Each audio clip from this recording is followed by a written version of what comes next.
श्री राधा कृष्ण चरण कमलेभ्यो नमः।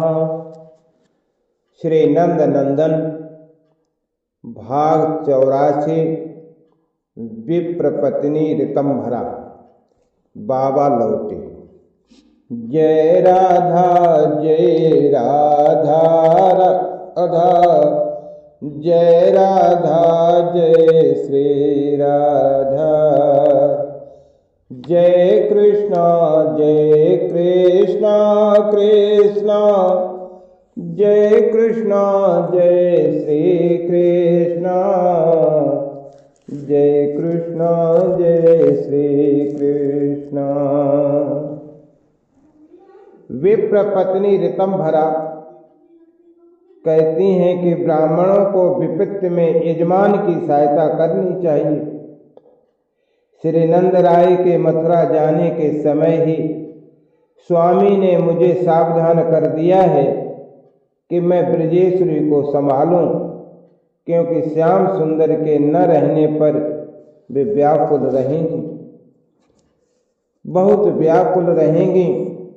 ब्रज में तो कृष्णचंद्र के मथुरा की ओर चलते ही विपत्ति ने अपना बसेरा बना लिया। मैं किसी को क्या बचा पाऊंगी। गाय वृषभ वन में भागते फिरते हैं।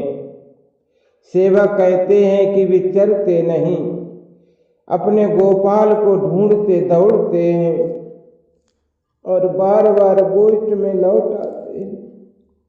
ऐरावत जैसे वृषभ और हथनिया जैसी गायें कंकाल हुई जा रही हैं। कन्हैया आज आवेगा। जैसे सेवकों की यह बात पशु भी समझ लेते हैं। गाय ये कहकर पुचकारने पर दूध दे देती हैं, और यही तो ब्रज में सबका जीवनाधार आश्वासन है। इसी के आधार पर गोपियां दूध गर्म करती हैं, दधि जमाती हैं और मंथन करके नवनीत भी निकालती हैं। नवनीत पूरा कह भी नहीं पाती, नवनीत भी यशोदा नहीं बोल पाती। वे दधि भांड से माखन लोंदा उठाती हैं और नवनी कहकर नीलमणि कहते कहते मूर्छित होने लगती है। मुझे और रोहिणी रानी को अब उन्हें पूरा दिन संभालना पड़ता है। सबसे कठिन संभालना है बरसाने की बालिकाओं को। इस वियोग ने उनका सब संकोच विदा कर दिया है। वे अब नंदगृह को आश्रय मानने लगी। सब सवेरे ही दौड़ आती हैं, बिना कहे भी सब जानते हैं कि वे ये जानने देखने आती हैं कि ब्रजराज कुमार आए या नहीं। दिन भर बनी रहती हैं, अब आते होंगे, अब आवेंगे। यही आशा तो सबको जीवन दे रही है। इन बालिकाओं को बहलाने समझाने में दिन भर यशोदा अपनी व्यथा भूली रहती हैं। ये भी इनके अंक में मुख छिपाकर चाहे जब फबक कर रोने लगती है। वे अब नहीं आवेंगे। मैं रुष्ट होने का प्रयत्न करती हूँ। ऐसी बात मुख पर मत लाओ, मन में भी मत सोचो। हमारा नवघन सुंदर आज आवेगा, आज आवेगा। अब आता होगा। मैं बार बार द्वार पर आती हूँ तो यशोदा बालिकाएं मेरे पीछे ही लगी चली आती। पथ पर दूर तक साथ आती हैं सब। दिन किसी प्रकार इस प्रतीक्षा में व्यतीत हो जाता है। आज नहीं आवेंगे। अंधकार हो जाता है। रात्रि का तो बड़ी निराशा लेकर बालिकाएं अपने अपने गृह को विदा होती। दिन में तो इन सबों का श्रृंगार करने में, इनको कुछ खिला देने में समय कट जाता है। रात्रि काटना कठिन हो जाता है। निद्रा जैसे श्याम के साथ ही ब्रज में चली गई। युगों के समान लगती है रात्रि, बड़ी कठिनाई से कट पाती है। ब्रह्म मुहूर्त के प्रारंभ में ही सब उठ पड़ते हैं। सबको शीघ्रता करने की सूझती है। आज मथुरा से सब आवेंगे, उन्हें आते ही दूध दध नवनीत चाहिए। ग्राम गलियां गोष्ठ स्वच्छ सज्जित मिलना चाहिए उन्हें। गृहों के छज्जों में द्वार पर मंगल कलश सजने में, स्वागत की प्रस्तुति में दिन का प्रथम प्रहर कैसे निकल जाता पता ही नहीं लगता, किंतु द्वितीय प्रहर से प्रतीक्षा चलने लगती है और प्रतीक्षा के पल बहुत बड़े लगते हैं। मथुरा से प्रतिदिन संदेश आता है, समाचार सुंदर है। कंस को तो इन सब के जाने के दूसरे ही दिन मार दिया हमारे कृष्णचंद्र ने। अब उग्रसेन यादव महाराज हैं। असुरों के उत्पात के दिन बीत गए। कंस की क्रूरता से पीड़ित प्रवास को विवश विष्णुभोज कुक्कर आदि वंश के लोग अब अपने ग्रहों को लौटने लगे हैं।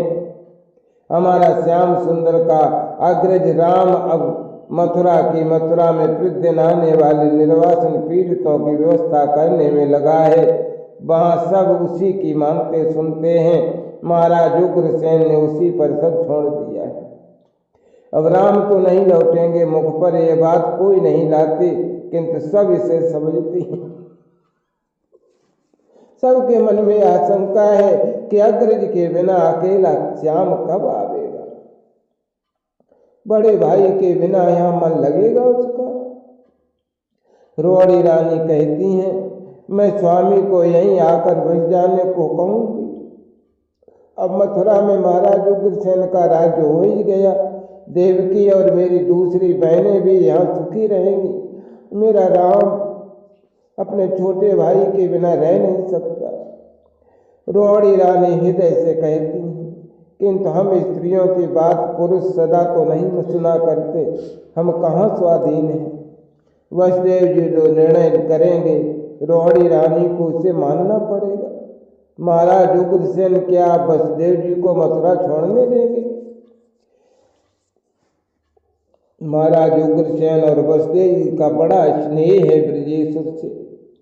वे गोपों को आने नहीं दे रहे हैं, प्रतिदिन रोक लेते हैं। कृष्णचंद्र बड़े भाई के साथ वसुदेव जी के भवन में ही रहने लगा है। भाई का साथ वो छोड़ नहीं पाता। भाई को देखकर देवकी को माँ कहने लगा है। वो तो यहाँ हम सभी को माँ कहता था, लेकिन यहाँ अब व्याकुलता बहुत बढ़ने लगी है। सुना है कि मथुरा के लोग हमारे नील सुंदर को भगवान कहने लगे। अरे वे नागरिक लोग हैं, पढ़े लिखे लोग हैं, दूसरों को उपाधियां देकर उत्साहित करके अपना लेने में बहुत चतुर होते हैं। अब हमारे कृष्णचंद्र को भी उन्होंने प्रभावित कर लिया लगता है। ये नंद नंदन तो बहुत बोला है, कोई भी इसे फुसला लेता है। मथुरा के नागरिक तो अत्यंत चतुर हैं, ये इनकी चातुरी क्या जाने बेचारा। आशंका की बड़ी बात सुनाई पड़ी है। लोग नंद नंदन को वासुदेव कहने लगे। यशोदा कहती हैं कि गर्गाचार्य आए थे तो नामकरण गुप्त रूप से कर गए, और उस समय भी उन्होंने इसका एक नाम वासुदेव बतलाया था। अब वासुदेव भगवान नारायण का नाम तो है, हमारे ब्रजराज कुमार नारायण का अंश है, ये सब जानते हैं, किंतु मथुरा के चतुर लोग इसी नाम को लेकर कोई षड्यंत्र तो नहीं करते। बहुत दिन लगा दिए नंद राय ने वहाँ, अब उन्हें अवश्य लौटना चाहिए था। कोई आता दिखता है, किसी वृषभ के गले की कंठ धुनि आती है तो बालिकाएं दौड़ती हैं द्वार की ओर। उनका ही क्या दोष, दौड़ती तो हैं यशोदा, और मैं स्वयं दौड़ती हूँ ब्रजराज आए। कहो उड़कर बतलाओ कि मेरा लाल आ रहा है कि नहीं, मैं तुम्हें मधु मिश्रित दूध भात दूंगी। अब ब्रजरानी यशोदा दिन भर पता नहीं किन किन से सगुन पूछती हैं, मनौतियाँ करती हैं। ब्रज में सभी देवताओं की देवियों की। मैंने अपने स्वामी से कहा, आप कोई अनुष्ठान क्यों नहीं करते? सुना है आप सभी आकर्षण करने में समर्थ हैं, पगली मत बनो। नंद नंदन के स्मरण से अविचार प्रयोग प्रभाव शून्य हो जाते हैं। स्वामी ने कहा, मैं तंत्रों के सब प्रयोग जानता हूँ, ये सत्य है। जीवन में कभी उनका आश्रय नहीं लिया, किंतु इस समय अवश्य करता ये तनिक भी सफलता की संभावना होती। वे सर्व समर्थ हैं, जो चाहेंगे वही होगा। श्री हरि की शरण लो। पुरुषों की पूरी बात समझ पाना कठिन है, और उसमें भी मेरे स्वामी तो वेदज्ञ महामुनि हैं। मैं उनकी बातें बहुधा नहीं समझ पाती, किंतु श्री हरि तो अब हम सबके शरणद है। ब्रजराज को अपने कुमार के साथ भी कृपा में शीघ्र लौटा दें। नंद राय लौटे। सायंकाल का अंधकार हो जाने पर ब्रजेश्वर का सकट द्वार पर आया। मैं दौड़ी यशोदा के पीछे, किंतु हृदय धक्क से हो गया। इतनी नीरवता के साथ इतने चुपचाप ये आगमन, गोपों के सकट साथ नहीं, कोई बालक क्यों नहीं बोलते। मैंने देखा कि मौन कांतहीन शिथिल गात्र नंद राय को उनके छोटे भाई ने संभाल रखा है। यशोदा ने जाते ही कर पकड़कर जगजोरा, महर क्या हुआ तुम्हें? अरे नीलमणि कहाँ है, बालक कहाँ है, गोप कहाँ है? सब गोप और बालक सब अपने अपने गृह को चले गए। भाभी नंदन भरे कंठ कह गए, तुम्हारा तोक और भद्र भी आज घर चले गए। भद्र घर गया।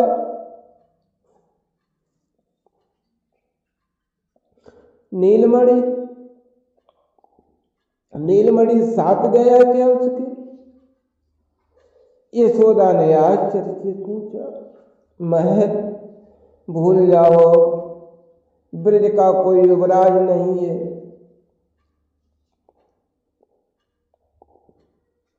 नंदराय के कंठ से मानो क्रंदन भरा सुर फूटा। कृष्णचंद्र भाई वसुदेव का पुत्र है, मथुरा में रहेगा। महर क्या कहते हो तुम? यशोदा के नेत्र, यशोदा का स्वर सब उन्मादनी के समान हो गया। नीलमणि नहीं आया और तुम लौट आए हैं? तुम्हारा हृदय फट नहीं गया भाई? यशोदा के मुख से ऐसी वाणी,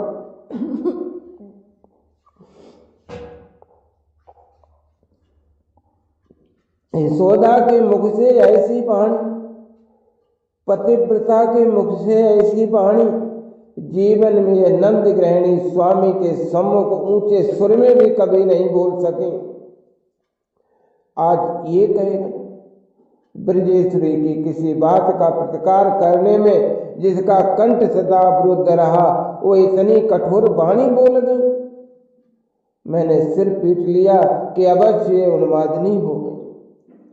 अब इसे सावधान करना संभव नहीं रहा। ये कहीं अंत संज्ञा में सचेत होती तो ये सब दिन के मुख से निकल ही नहीं पाते।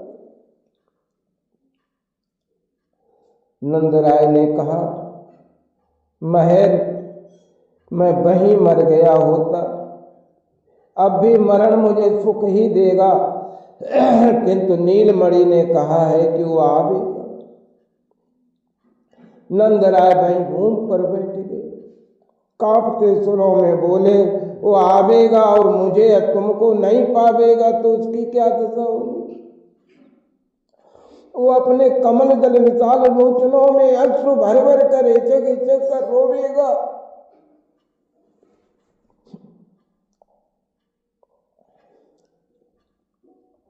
वो सर पीटेगा और तब मत कहो ये सब मैं नहीं सह सकती।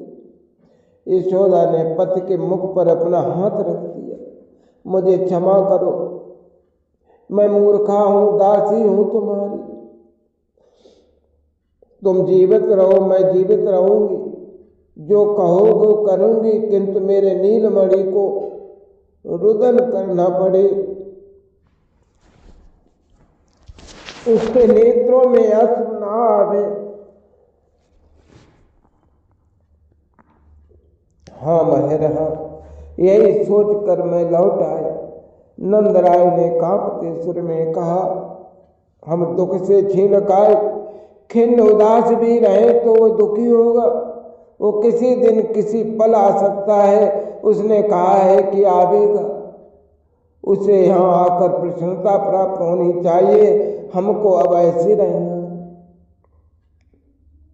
तुम सबने भी सुन तो लिया ही है। बालिकाएं सब खड़ी थी मेरे साथ।